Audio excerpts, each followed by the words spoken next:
voit, c'est qu'il y a de plus en plus de femmes voilées, y compris par exemple dans ma famille. Moi, mes sœurs, elles n'étaient pas voilées quand j'étais enfant et adolescent. Aujourd'hui, elles se sont toutes mariées et donc leurs maris, les maris leur a donné l'autorisation de porter ce voile. Donc rien qu'en analysant... L'autorisation ou l'obligation? Les deux, à mon avis.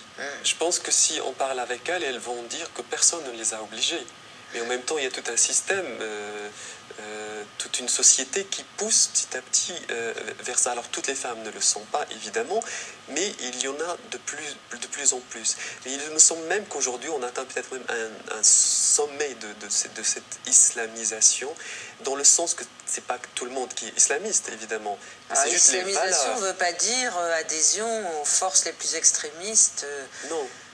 C'est juste que ce sont les idées des islamistes par rapport à certains faits de la société, certaines règles qui sont de plus en plus visibles, plus que les autres en tout cas, plus que les gens comme moi ou comme... Et qui ont atteint de plein fouet la société civile dans ses usages les plus quotidiens. Absolument. Mais en même temps, j'ai l'impression qu'on atteint un certain sommet et que je l'espère peut-être que demain, dans quelques années, je ne vais pas dire qu'on tournera la page, mais qu'on assiste peut-être à la fin de cela, parce que là, il y en a un petit peu... Comment dire? On n'a pas de chance, parce qu'on a attendu, et quand l'attente est terminée, si je peux dire, on est tombé dans l'islamisme.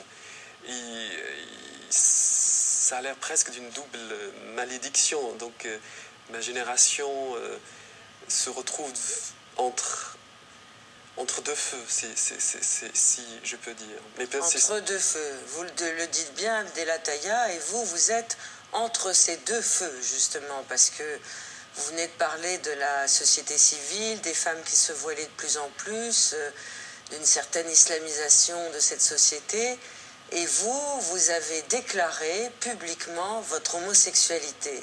Absolument. Qu'avez-vous encouru et quelles ont été les réactions? Alors, comme je l'ai dit depuis tout à l'heure, la société marocaine, dans certaines parties, change.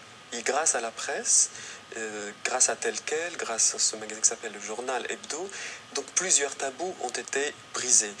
Le fait que je sois homosexuel, que je l'écrive dans mes livres, a préparé d'une certaine façon ce moment de vérité et de nudité, pour reprendre un mot que j'ai utilisé tout à l'heure. C'est-à-dire que pour moi, écrire, c'est être nu. J'ai tellement souffert, si je peux dire, de ces couches de bienséance, de ces couches de conservatisme. Et de silence. Et de silence. Alors que même qu'à l'intérieur des familles marocaines, il y a des vérités et des libertés. Et donc c'est en voulant retrouver ces libertés-là que je désirais, et que je désire toujours, être dans la nudité. Et écrire, c'est être nu. Écrire, c'est s'approcher de la vérité le plus possible, notre propre vérité, ma propre vérité. Donc je ne peux pas écrire, dire je, et faire abstraction d'une vérité aussi essentielle pour moi, qui est celle de l'homosexualité. Alors je sais très bien que la société marocaine n'est pas prête, que c'est toujours considéré comme un crime, l'homosexualité, mais en même temps, je suis aussi cela. Je ne suis pas que homosexuel, mais je le suis. Il se trouve que mon deuxième livre, Le Rouge du Tarbouch, a eu un succès en 2005-2006. Et donc je suis devenu un petit peu le nouveau écrivain dont on parlait le plus. Et les gens avaient acheté le livre, et donc vous voyez qu'il y avait entre autres de l'homosexualité dedans, sauf que dans la presse on ne parlait pas. Et puis soudain, un journaliste dont Tel Quel, qui avait vraiment bien lu le livre, a décidé de faire un portrait en accent, si je peux dire, l'article sur l'homosexualité. Alors évidemment, je savais que j'étais le premier Marocain qui allait, dans l'histoire du Maroc, qui allait briser ce tabou et assumer cet aspect de sa personnalité. J'ai eu peur même très très peur pendant 2-3 secondes, et après je me suis souvenu que j'étais écrivain, que j'étais dans une vérité, et que cette peur justement qu'on a installée en moi, l'histoire, si je peux dire, me donne un moment pour la dépasser et briser ce tabou-là en même temps. Il faut dire que quand même j'étais soutenu par pas mal de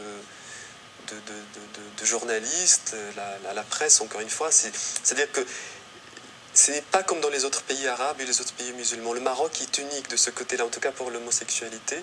C'est le seul pays où on en parle sans juger, sans renvoyer les homosexuels vers les hôpitaux psychiatriques. Ça ne veut pas dire que j'ai été reçu et bien reçu par tout le monde. Il y a eu des attaques, il y a eu des insultes, etc.